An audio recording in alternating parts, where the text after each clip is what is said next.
sand had always whispered, even before the cataclysm cracked the sky and turned half the world to ember.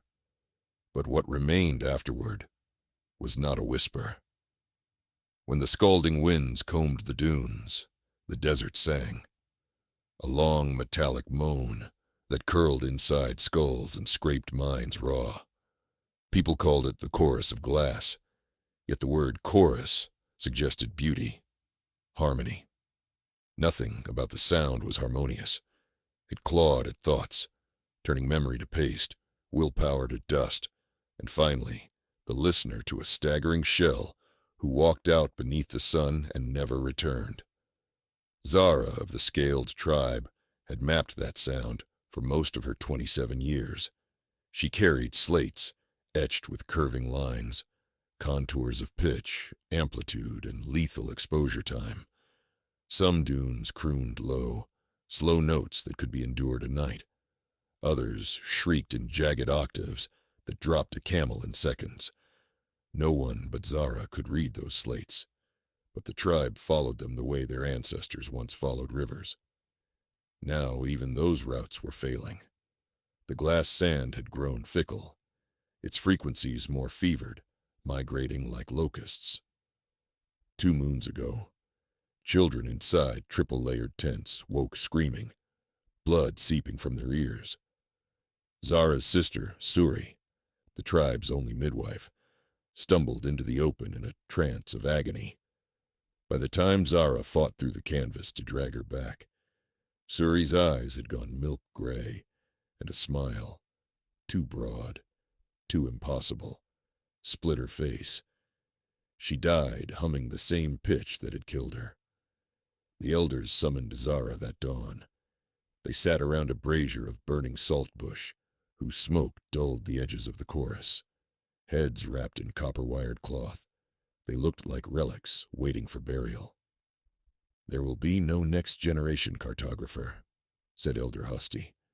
"You've charted every dune our wheels can reach, and the song still hunts us." From the hush of their tent came the name spoken only in bedtime stories. "The silent Oasis," whispered Elder Maya. "Find it, or we scatter and die." Zara thought of the map she had once dismissed as myth. A hollow in the desert where the sand was mute, where water trickled through stone channels, where minds could rest without plugs or poultices. She also thought of her sister's smile. "I will go," she said.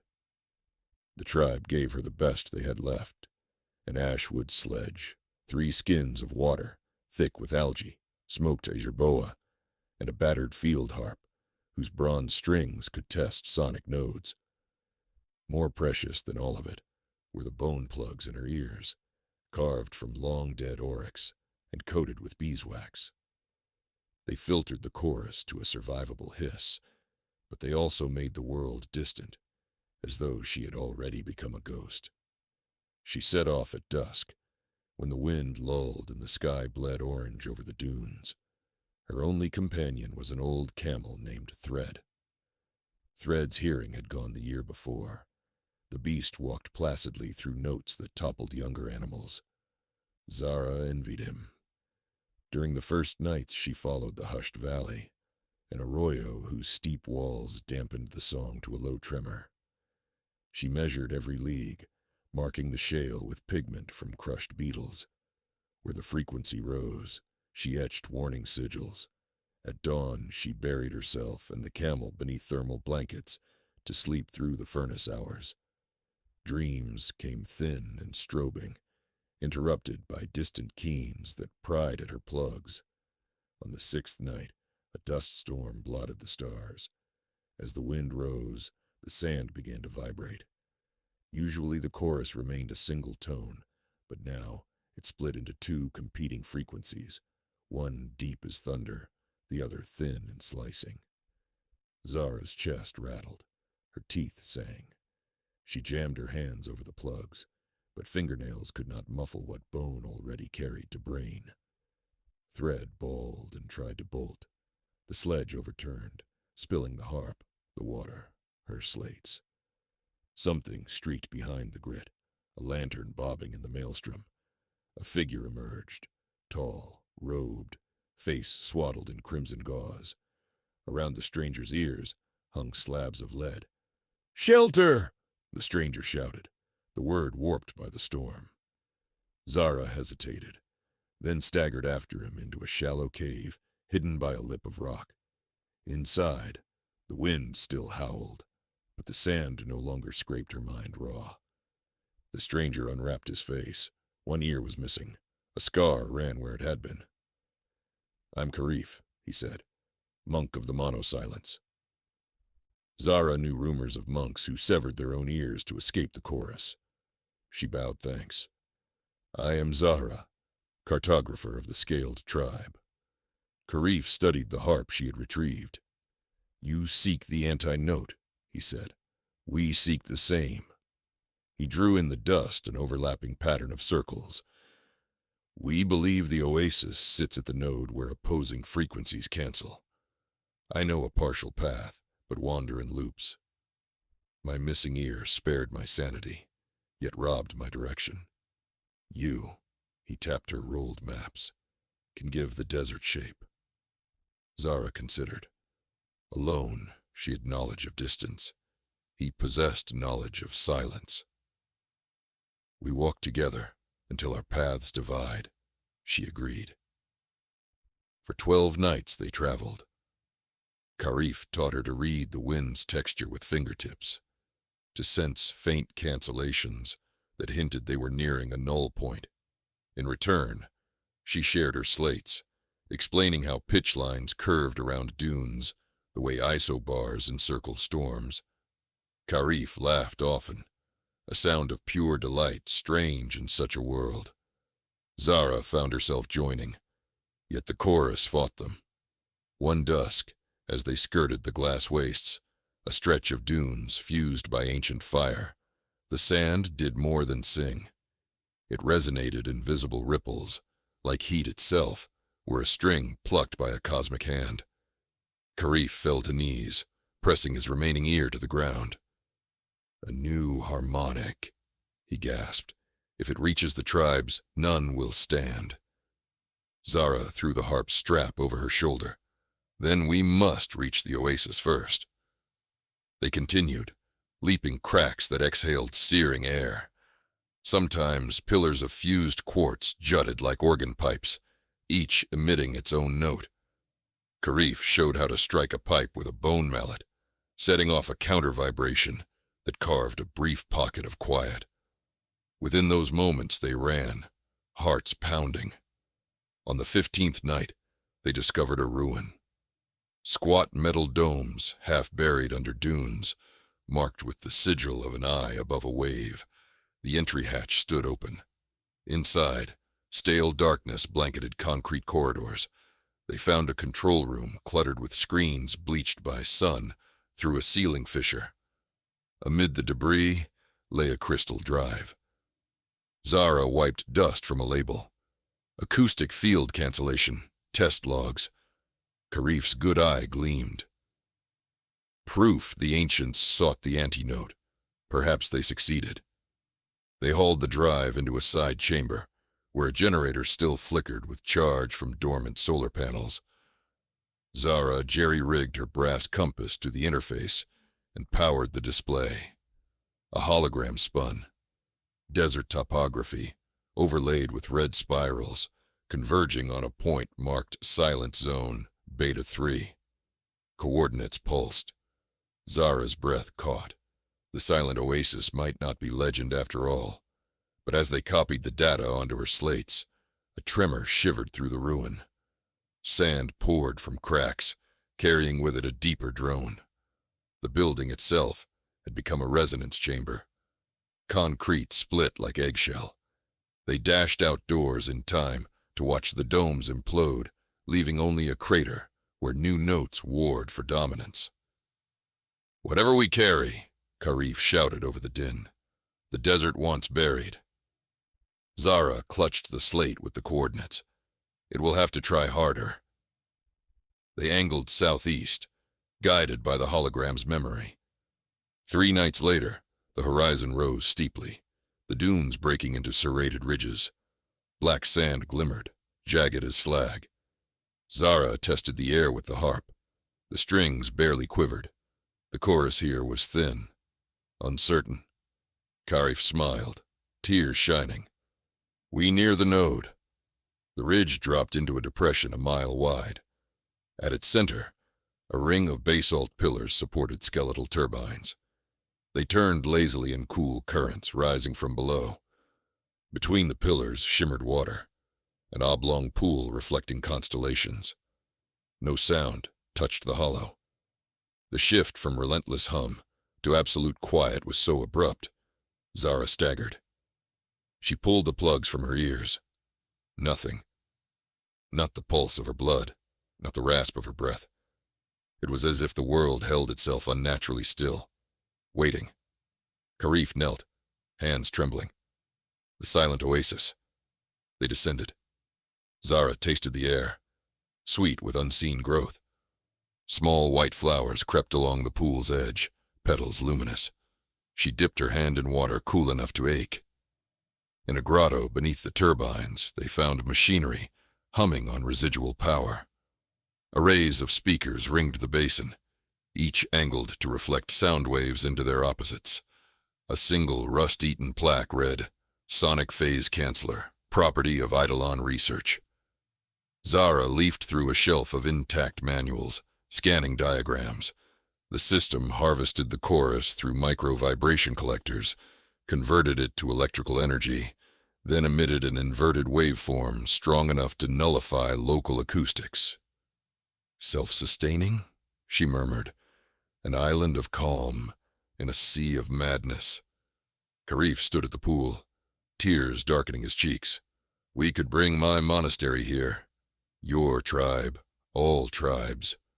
Perhaps, she said, but the node's radius is finite.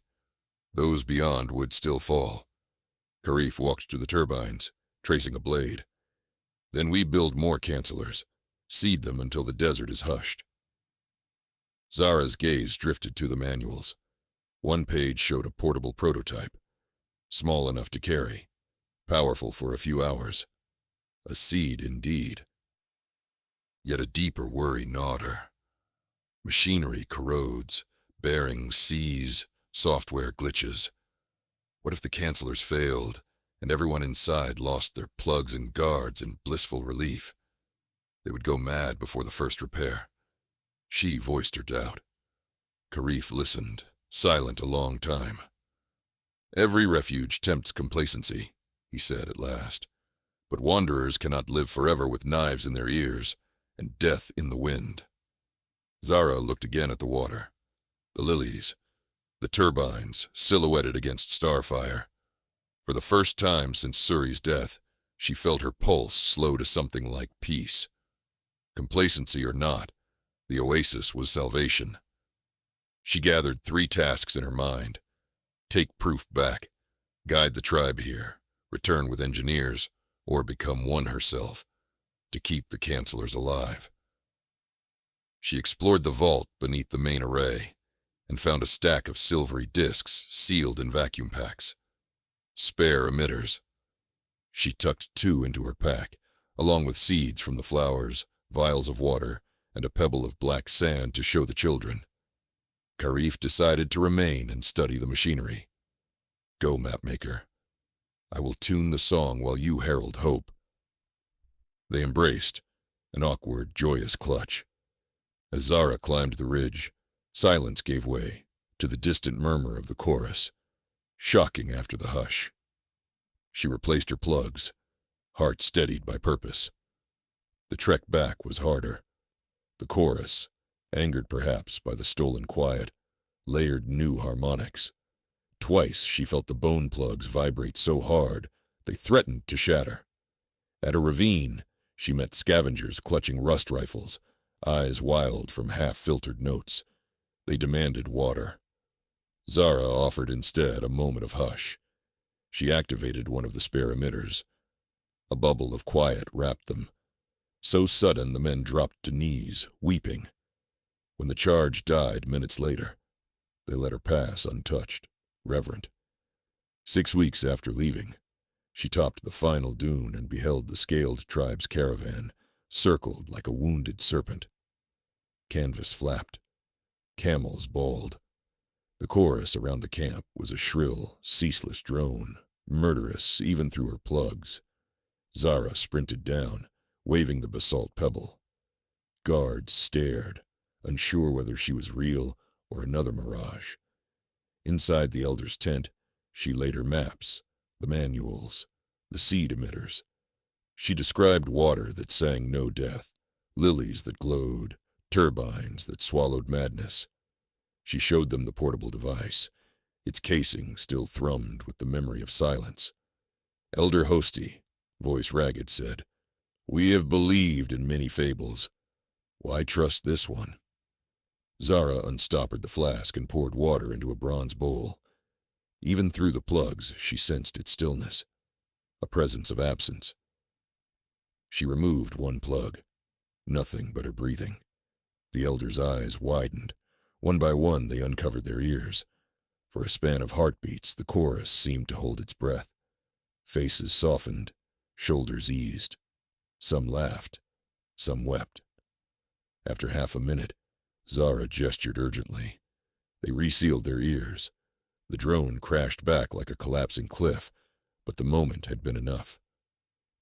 "We leave at second dusk," Hosty said, voice shaking. "Lead us, cartographer, before the song devours us all." The migration lasted 20 days. Zara's maps kept them skirting lethal harmonics. She taught the elders to strike glass pillars and carve temporary silent lanes for the children. 3 camels and an elder succumbed, but most endured. They topped the basalt ridge at dawn. The turbines caught first light, spinning like slow silver prayer wheels. When the tribe stepped into the basin, they began ripping plugs free, pressing hands to ears in disbelief. Cries rose, not of pain but of wonder, the sound of no sound. Zara found Karif stooped beside a speaker array, tightening bolts. Lines of exhaustion marred his face, but his eyes shone. He had erected new pylons, strung cables, planted the lilies in neat beds. The pool had expanded into channels that snaked toward fresh cisterns. The scaled tribe fell to work, driven by jubilation and need. Tents unfolded, looms emerged, babies' first laughter lifted unhindered by fear. At twilight, they lit lanterns of colored salt glass. Music, real music, from reed pipes instead of murder winds, threaded the air. That night, Zara walked alone to the ridge. Without plugs, she heard only her breath, her heartbeat, and, faintly, the turbines sighing as they dined on the distant chorus. She sat, opened her slates, and began to redraw the world.